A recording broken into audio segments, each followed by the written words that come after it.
നമുക്കെല്ലാവർക്കും സ്വപ്നം കാണാൻ ഭയങ്കര ഇഷ്ടമാണല്ലേ.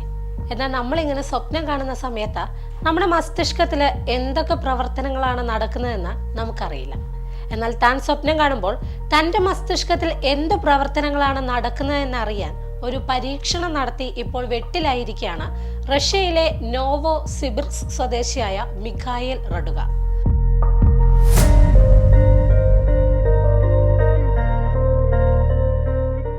സ്വപ്നങ്ങളെ നിയന്ത്രിക്കാൻ തലച്ചോറിൽ ഡ്രില്ലിംഗ് മെഷീൻ ഉപയോഗിച്ച സ്വയം ശസ്ത്രക്രിയ നടത്തിയ ഈ യുവാവിനെ ഇപ്പോൾ ഗുരുതര അവസ്ഥയിൽ ആശുപത്രിയിൽ പ്രവേശിപ്പിച്ചിരിക്കുകയാണ്.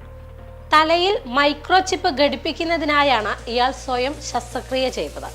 ന്യൂറോ സർജന്മാർ ശസ്ത്രക്രിയ നടത്തുന്ന വീഡിയോകൾ യൂട്യൂബിൽ കണ്ട ശേഷമായിരുന്നു മിഖായേൽ സ്വയം ശസ്ത്രക്രിയ നടത്തിയത്. ഇതിനായി വലിയ ശക്തിയേറിയ ഡ്രില്ലിംഗ് മെഷീൻ വാങ്ങുകയും ചെയ്തു. ഇതുപയോഗിച്ച തലയോട്ടിയിൽ ദ്വാരമുണ്ടാക്കിയാണ് മൈക്രോ ചിപ്പ് ഘടിപ്പിക്കാൻ ശ്രമിച്ചത്. സ്വപ്നങ്ങളെ നിയന്ത്രിക്കുകയും സ്വപ്നങ്ങൾ കാണുമ്പോൾ തലച്ചോറിലുണ്ടാകുന്ന മാറ്റങ്ങൾ പഠിക്കുകയുമായിരുന്നു മിഖായേൽ റഡുകയുടെ ലക്ഷ്യം.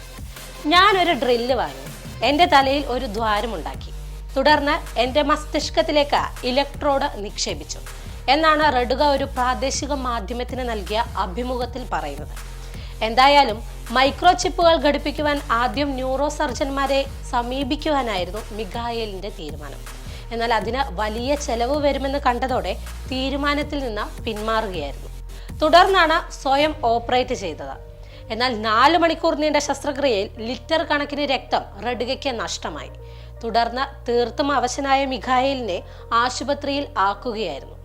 ആശുപത്രിയിൽ പ്രവേശിപ്പിച്ച റഡുകയുടെ മസ്തിഷ്ക എക്സ്റേയിൽ ഇലക്ട്രോഡ് കണ്ടെത്തുകയും ചെയ്തിട്ടുണ്ട്. എന്തായാലും ഇയാളുടെ ആരോഗ്യനില ഇപ്പോൾ അതീവ ഗുരുതരമാണെന്നാണ് റിപ്പോർട്ട്.